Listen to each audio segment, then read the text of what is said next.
तो आप सभी साथियों को बहुत बहुत नमस्कार, बहुत बहुत स्वागत है आज के इस सुबह सवेरे के ताज़ा तरीन सेशन में। आपका अभिनंदन है। आज मैं आपको डिस्कस करने के लिए जा रहा हूं बड़ौदा राजस्थान क्षेत्रीय ग्रामीण बैंक के बिजनेस फिगर 31 मार्च 2024 पर। तो सभी साथी जो जुड़े हैं उनका बहुत बहुत हार्दिक स्वागत और अभिनंदन।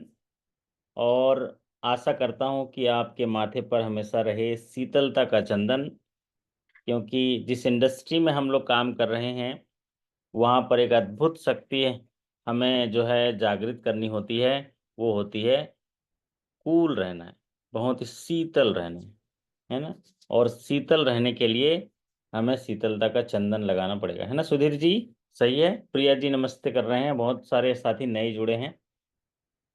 अनीस जी, मनजीत सिंह जी, पंकज जी, है ना, प्रिया जी, सुधीर कंबोज जी जुड़े हैं। सुधीर जी आवाज आ रही है हमारी, मेरी आवाज आ रही है आप तक? Yes sir, yes sir. Good morning sir. आ रही है सर आवाज। वाह, मेरी बात से सहमत है ना? बिल्कुल सर, बिल्कुल। कि हमेशा ही आपके माथे पर शीतलता का चंदन हो और आप जहां भी जाओ आपका स्वागत और अभिनंदन हो। और आप जहां भी काम करने का आपको अवसर मिले वहां ऐसा काम करो कि वहां के रहने वालों को लगे कि हाँ, यही नंदनवन हो। मजा आ जाए ना, क्योंकि ऐसे ही रूरल ब्रांचेस में आप देखते होंगे कि जितना जो कस्टमर हैं उनको ऐसा लगता है कि हाँ हाँ यही हमारा घर है। और होना भी चाहिए, क्योंकि फाइनेंशियली अगर देखा जाए तो एक महत्वपूर्ण जिम्मेदारी के साथ जो है आप लोग काम करते हैं। तो आज के सेशन में फटाफट हम लोग बिजनेस फिगर बड़ौदा राजस्थान क्षेत्रीय ग्रामीण बैंक की चर्चा करेंगे। क्योंकि एक साथ दो तीन बैंकों के एग्जामिनेशन अनाउंस हुए हैं, तो जो है आपको जब भी प्रमोशन एग्जाम की तैयारी करनी है तो उसकी शुरुआत बिजनेस फिगर से करनी चाहिए। ये बिजनेस फिगर जो है इनमें कम से कम 10 पैरामीटर है, 10 पैरामीटर को जानेंगे तो 2 से 3 सवाल आते हैं।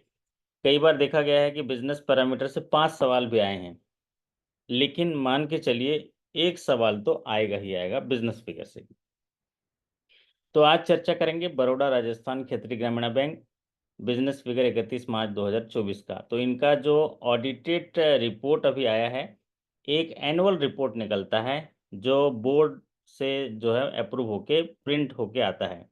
वो रिपोर्ट मेरे पास नहीं है, अगर कोई साथी के पास होगा तो भेज देंगे। तो उसमें और कुछ चीज़ें इंपॉर्टेंट होती हैं जिनको हम लोग नेक्स्ट किसी सेशन में इंक्लूड करेंगे।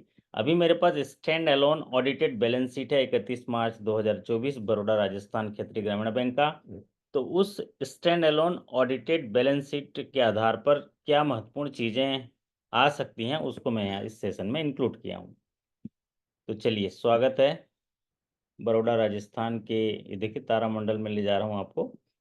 और मिशन स्टेटमेंट।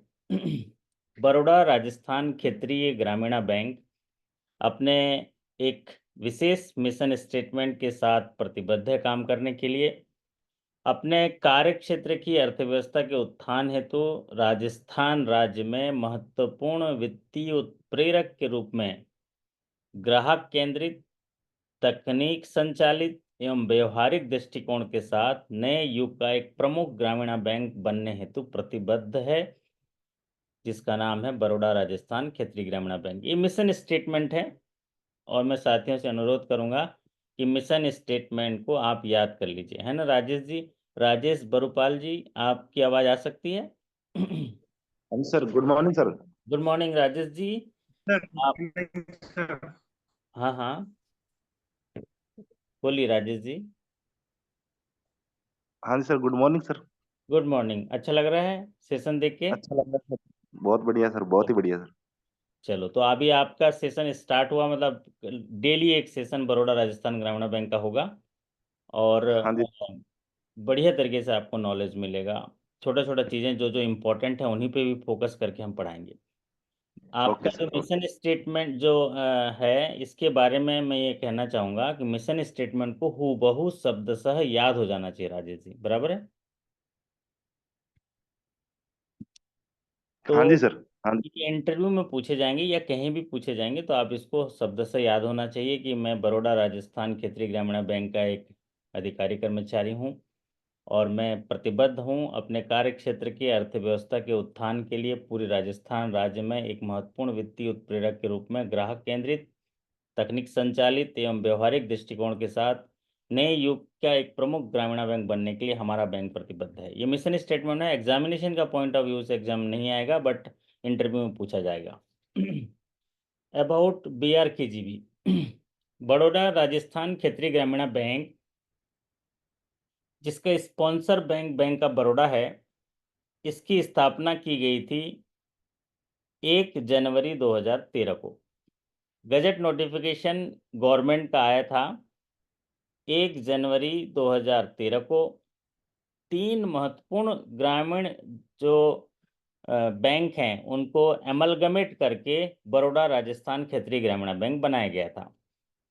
एक है बड़ौदा राजस्थान ग्रामीण बैंक, हड़ौती क्षेत्रीय ग्रामीण बैंक और राजस्थान ग्रामीण बैंक। ये 3 बैंक जो है इनको मर्ज किया गया था और मर्ज करके एक बड़ा ग्रामीण बैंक बनाया गया, पूरे राजस्थान को जो कवर करते हुए, जो 21 जिलों को कवर करता है राजस्थान के, उनका नाम रखा गया बड़ौदा राजस्थान क्षेत्रीय ग्रामीण बैंक।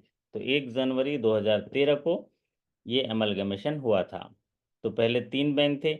अगर हम जैसे पास्ट हिस्ट्री की भी आपकी बात देखें, पास्ट हिस्ट्री की, तो आप देखे होंगे कि आपका जो बैंक है उसके पहले, मतलब अगर 1984, 1980, 1976 में देखेंगे, तो सबसे पहला जो ग्रामीण बैंक राजस्थान में आया वो है शेखावती ग्रामीण बैंक।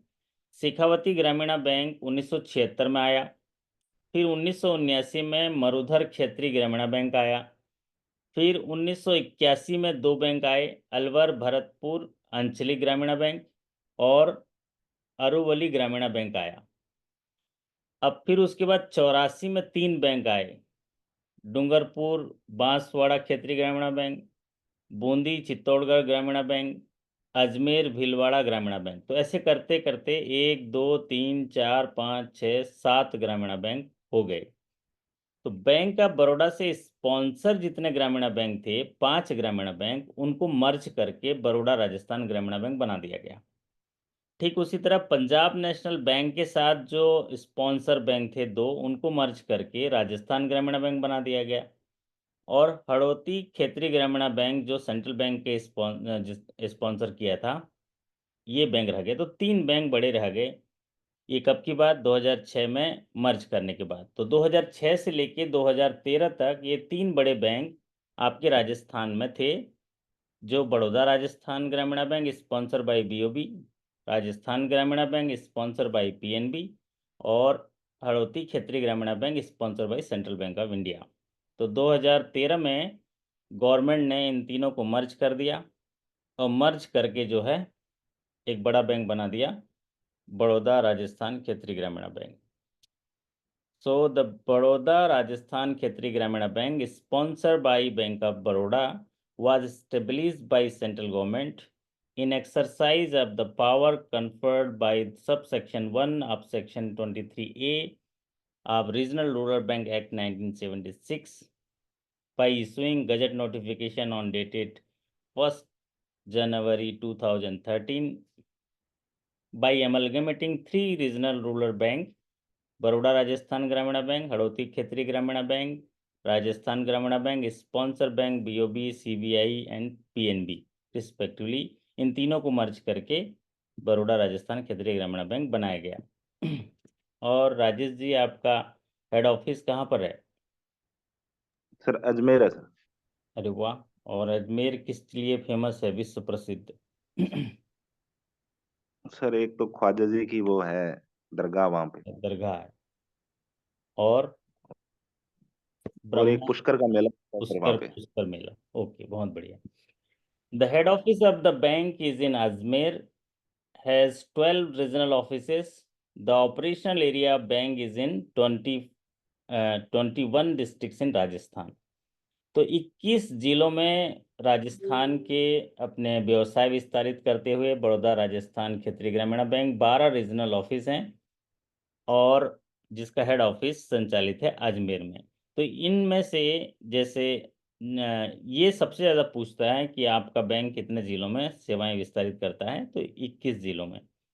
एक दो बार पूछा गया कितने रीजनल ऑफिसेज हैं, किसी त्रिपुरा ग्रामीण बैंक में पूछा गया था, 12, वहाँ 14 रीजनल ऑफिस थे, यहाँ 12 हैं।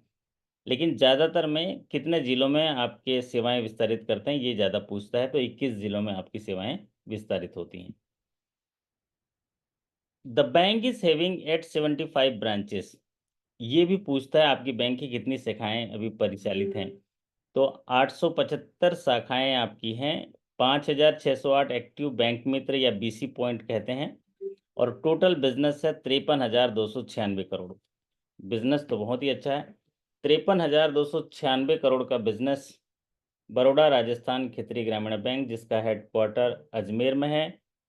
875 शाखाएं, 12 रीजनल ऑफिस और 21 जिलों में सेवा देते हुए 5,608 एक्टिव बैंक मित्रों या बीसी पॉइंट के माध्यम से 31 मार्च 2024 को बड़ौदा राजस्थान क्षेत्रीय ग्रामीण बैंक 53,296 करोड़ का कारोबार करते हैं। बधाई के पात्र हैं आप, आपका बिजनेस बहुत अच्छा है, 53,296 करोड़ का बिजनेस है।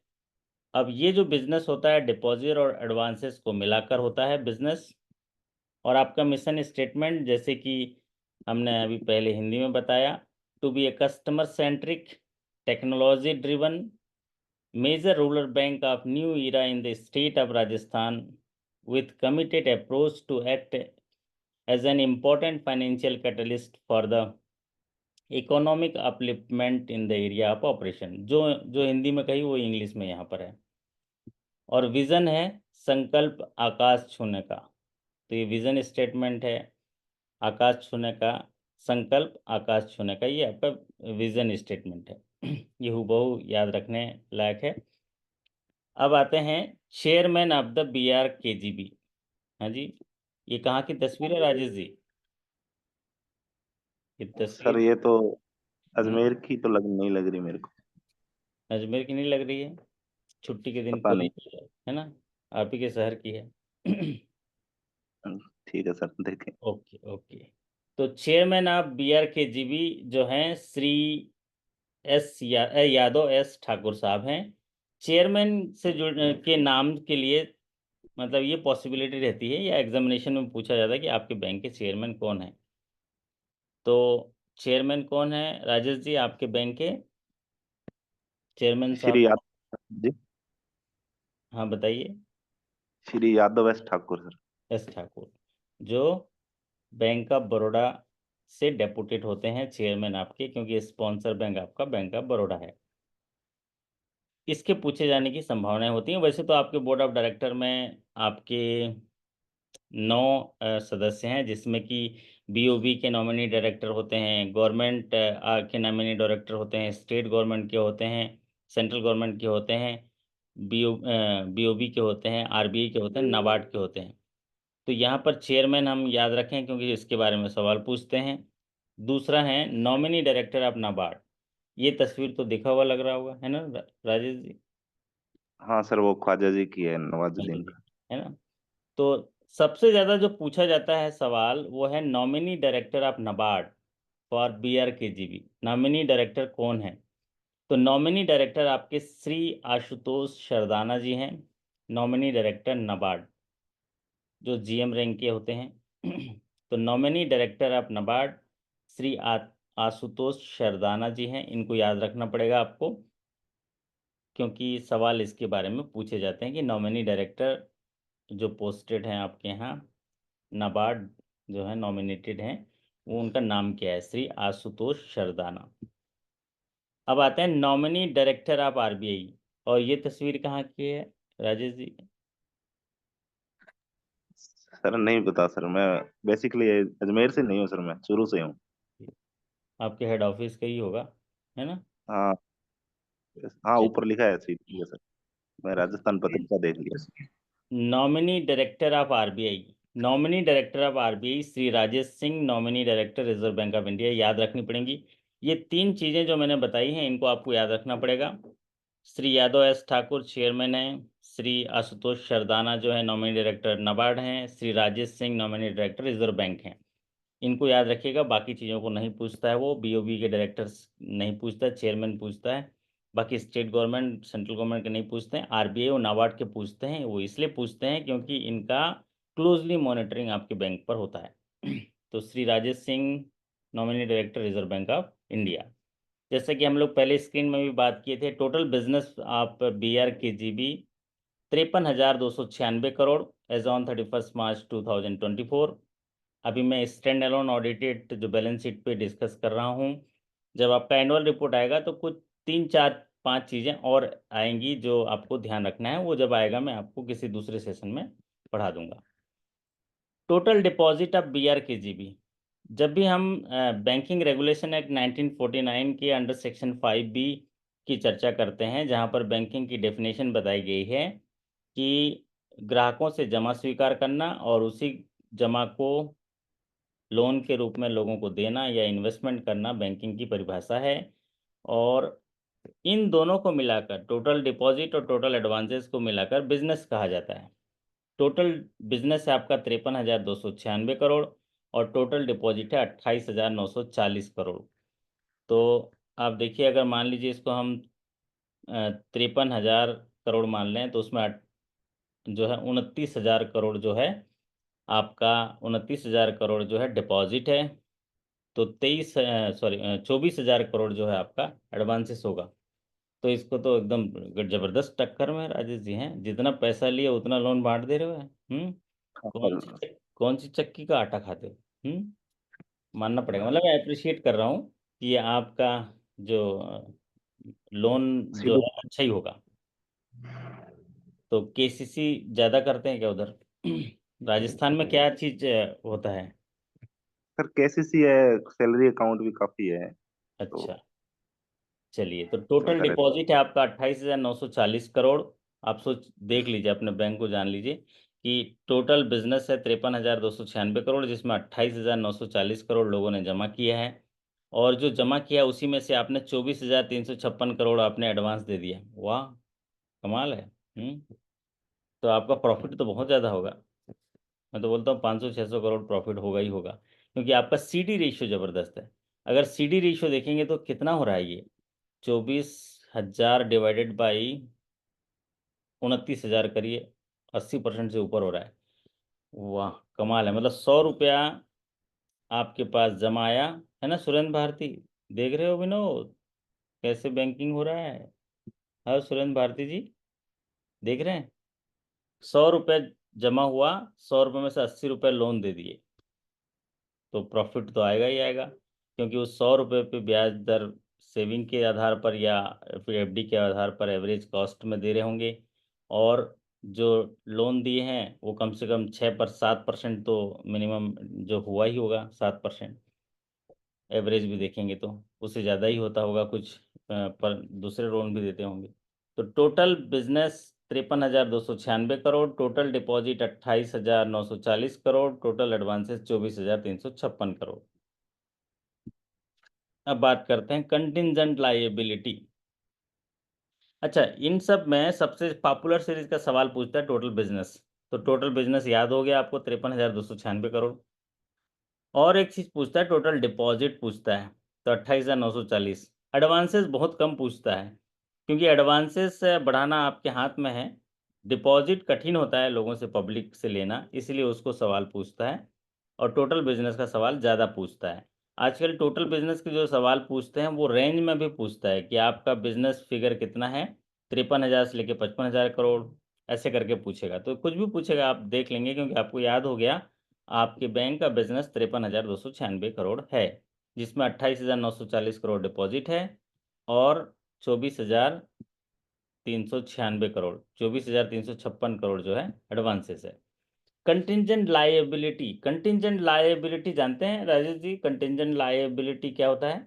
नहीं सर। नहीं सर, नहीं जानता। जानते हैं? कंटिजेंट लायबिलिटी का मतलब होता है आकस्मिक देयताएं। मतलब अभी हमारी लायबिलिटी नहीं है, अभी हमारी लायबिलिटी नहीं है, लेकिन कुछ समय में किसी भी समय लायबिलिटी पैदा हो सकती है, जिसको कंटिजेंट लायबिलिटी कहते हैं।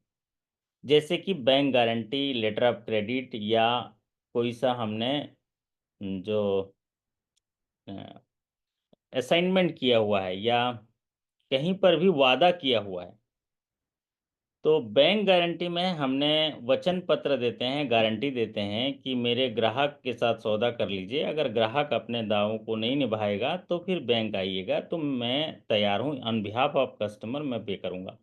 तो चूंकि हमने वादा किया है अभी, तो अभी पैदा नहीं हुआ है, वो मांगा नहीं है, इसलिए वो कंटिंजेंट लायबिलिटी हो गया। तो जो भी फाइनेंस हम लोग जो है कंटिंजेंट लायबिलिटी के तहत देते हैं, बीआर जो बैंक गारंटी और लेटर ऑफ क्रेडिट, तो वो कंटिंजेंट लायबिलिटी होता है, क्योंकि ये पैदा हो भी सकता है, पैदा नहीं भी हो सकता है। हमने वादा किया लेकिन ग्राहक ने ही पैसा दे दिया, तो वो हमको डिमांड नहीं करेगा। तो वो जो है 175 करोड़ है, ये पूछता है कंटिंजेंट लायबिलिटी 175.04 करोड़ है। तो आप इसको जो है याद रख लीजिए। आकस्मिक देयताएं कितनी है? 175 करोड़। टोटल बिजनेस कितना है? 53,296 करोड़। टोटल डिपॉजिट कितना है? 28,940 करोड़। टोटल एडवांसेस है 24,356 crore. Capital of the B R K G B की पूंजी। जब भी आरआरबी एक्ट 1976 में आप पढ़े होंगे कि जो भी कैपिटल की शेयरिंग है, उसके जो शेयरिंग परसेंटेज है वो 3 हिस्सों में बांटा जाता है। Government of India, sponsor bank और स्टेट जो होते हैं, जिस स्टेट में ये आरआरबी रन कर रहा है। तो इन तीन में कैपिटल शेयरिंग होती है। गवर्नमेंट ऑफ इंडिया का शेयर 50% का होता है, स्टेट गवर्नमेंट का 15% और स्पॉन्सर बैंक का 35%। तो एक तो सीधा सवाल यही हो जाता है कि कैपिटल शेयरिंग परसेंटेज क्या है। तो इसमें ज़्यादातर यही पूछता है कैपिटल शेयरिंग क्या क्या है। तो सेंट्रल गवर्नमेंट का 50%, बैंक ऑफ बड़ौदा का 35%, जो स्पॉन्सर बैंक है, और स्टेट ऑफ राजस्थान का 15% है। लेकिन आपको याद रखना होगा कि आपके बैंक का कैपिटल 309.34 करोड़ है। ये कैपिटल में शेयरिंग है 50%, मतलब 150 करोड़ होगा गवर्नमेंट का, और 90-100 करोड़ जो होगा वो आपका बैंक ऑफ बड़ौदा का, बाकी जो अंतर है वो स्टेट का होगा। ये आपका कैपिटल शेयरिंग है 309.34 करोड़। चलिए अब बात करते हैं आपका net profit. Net profit of B R K G B का जो नेट प्रॉफिट है, सबसे ज़्यादा जैसे पूछे जा सकने वाला जो सवाल है वो होता है 615.74 करोड़। वाह, तालियों से अभिनंदन कर दीजिए भाई। 700 करोड़ के आसपास मैंने भी एक्सपेक्ट किया था, क्योंकि आपका सीडी रेशियो इतना शानदार है ना। आपका सीडी रेशियो देखियो, आपके पास 29,000 करोड़ लोगों ने जमा किया, 28,940 करोड़, उसमें से आपने 24,000 करोड़ लोन दे दिया, तो आपका प्रॉफिट तो होगा ही होगा, क्योंकि आपका सीडी रेशियो 80% से ऊपर है। तो सबसे ज़्यादा जो पूछे जा सकने वाला सवाल है ये है 615.74 साल का प्रॉफिट है, नेट प्रॉफिट होगी, खर्चा वर्चा काट के, टैक्स, है ना। नेट प्रॉफिट जो है 615.74 करोड़। तो आपका नेट प्रॉफिट है 615.74 करोड़। तो आपके 875 शाखाएं, 5,608 बीसी केंद्र, 12 रीजनल ऑफिस, 21 जिलों में सर्विस देते हुए टोटल बिजनेस 53,296, जिसमें 28,940 करोड़ डिपॉजिट, 24,356 करोड़ एडवांसेस, और आपके जो नेट प्रॉफिट है 615 करोड़ का आपने प्रॉफिट किया इस साल का, आप बधाई के पात्र हैं। अब आता है सीडी रेशियो। जैसे मैंने कहा ना, सीडी रेशियो जानते हैं राजेश जी, सीडी रेशियो क्या है? सर डिपॉजिट पे लोन का रेशो होता है सर ये। डिपॉजिट पे लोन। कितना एडवांस दिया है, कितना डिपॉजिट आया है, उसके हिसाब से है सर। हाँ, क्रेडिट टू डिपॉजिट रेशियो बोलते हैं, आप उल्टा बोल रहे हो। क्रेडिट टू हाँ डिपॉजिट उल्टा। रेशियो मतलब क्रेडिट, जितना लोन दिए हैं उसको ऊपर रख दीजिए, जितना डिपॉजिट उसको नीचे रख दीजिए, और परसेंटेज निकाल लीजिए। तो मैंने बताया था 100 रुपया आपका डिपॉजिट आ रहा है, जिसमें से 84 रुपया आप लोन दे रहे हैं। अगर कुछ मैंडेटरी डिपॉजिट ना करना हो तो फिर आप 100% भी तक पहुंच सकते हैं, मतलब आपका तो क्रेडिट ज़बरदस्त है। 84.16%, तो ये आपका प्लस पॉइंट है, हो सकता है इसीलिए इसको जो है इम्पोर्टेंट माना गया है। सीडी रेशियो सामान्यतः 60% से अधिक होना चाहिए। 70% अगर सीडी रेशियो है तो बहुत अच्छा माना जाता है, बशर्ते नेट एनपीए 3% से कम होना चाहिए, तब प्रॉफिटेबिलिटी बढ़ेगी। अगर एनपीए ज़्यादा होगा तो फिर कोई मतलब का नहीं है, आपका नुकसान होगा, क्योंकि फिर प्रोविजंस करने पड़ते हैं। तो सीडी रेशियो अधिक हो 70%, लेकिन नेट एनपीए भी आपका मेंटेन हो 3% से नीचे, या आपका 2% से भी नीचे है तो और अच्छी बात है। तो सीडी रेशियो आपका है 84.16%। तो आज के सेशन में जो मैं प्योर आपका बैलेंस शीट है, जो ऑडिटेड बैलेंस शीट है, उनमें से 5 चीज़ें या 6 चीज़ें इंपॉर्टेंट लाया, जिसमें कि आप जान पाए कि आपके बोर्ड में, डायरेक्टर्स में किसको किसको पूछे जाने की ज़रूरत है, मतलब जानने की ज़रूरत है। जैसे कि चेयरमैन है जो यादव एस ठाकुर साहब हैं, और दूसरा नॉमिनी डायरेक्टर आरबीआई हैं, वो याद रख लीजिए। नॉमिनी डायरेक्टर जो नाबार्ड हैं आशुतोष जी, उन सरदाना जी, उनको याद रख लीजिए।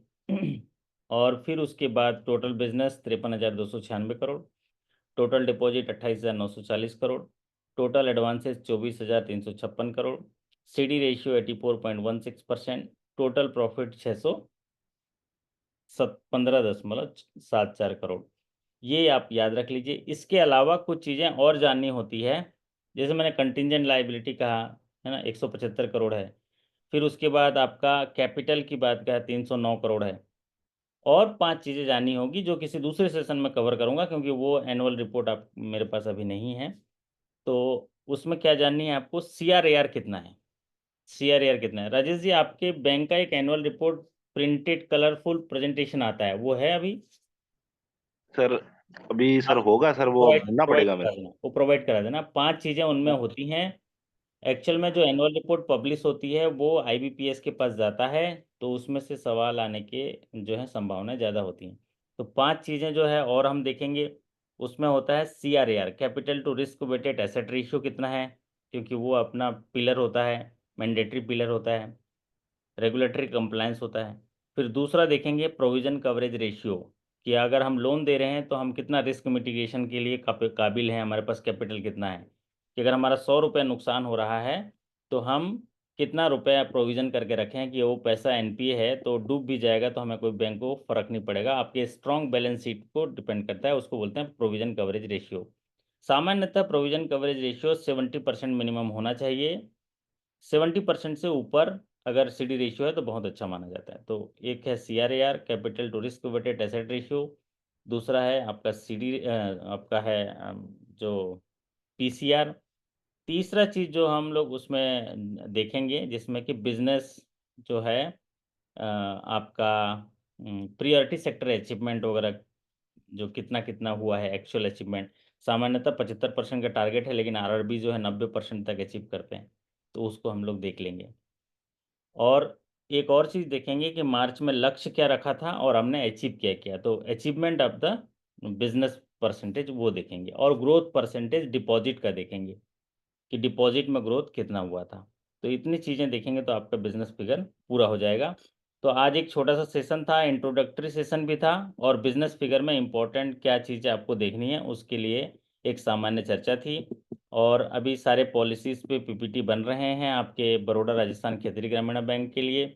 बस आप लोगों से निवेदन है कि कुछ साथियों को और इनवाइट कीजिए, लोग जुड़ेंगे, पढ़ेंगे और अपनी सफलता पाएंगे। वैसे तो सभी होनहार हैं, क्योंकि अपनी काबिलियत के साथ बैंक में आए हैं, लेकिन यहाँ पर रहेंगे तो एक सरलता से सीख जाएंगे और उनकी जो स्पीड है दोगुनी हो जाएगी। अदरवाइज सफलता तो पाके ही रहेंगे, सफल होने का अधिकार है उनका जन्मसिद्ध। तो भविष्य तो उन्हीं का है जो अपने सपनों की सुंदरता पे यकीन करते हैं। अगर आपको यकीन है कि आप सफल होंगे तो फिर कोई नहीं रोक सकता, है ना? चाहे राजेश जी उसका हाथ पैर पकड़ भी लें तो भी नहीं रोक सकता। तो आपको यकीन करना पड़ेगा कि आप ज़रूर सफल होंगे, और उसके लिए फिर आपको मन में विचार दृढ़ता रखनी पड़ेगी और उस दिशा में चलते रहना पड़ेगा।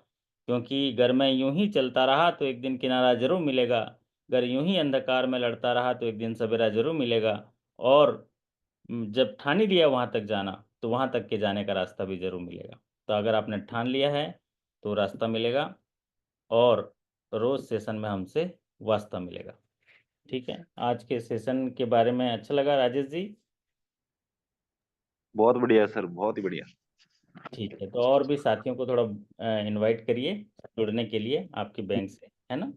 और बता दीजिए जी सेशन सर। स्टार्ट हो गया है। तो हम लोग अभी और पॉलिसी पढ़ाएंगे, अभी क्रेडिट पॉलिसी, ऑडिट पॉलिसी, आपके procurement policy, premises policy, expenditure policy और कॉन्करेंट ऑडिट पॉलिसी, ये सारी चीज़ें पढ़ाएंगे। चलिए, तो अभी बैंक जाने की तैयारी करते हैं और फिर मुलाकात करते हैं अगले सेशन में। तब तक के लिए आपसे विदा लेता हूँ। आपके अच्छे कार्य निष्पादन, बेहतर स्वास्थ्य, एक शानदार मुस्कान के साथ आप काम करें, ये शुभकामना करते हुए आपसे विदा लेता हूँ। नमस्कार, थैंक यू सो मच।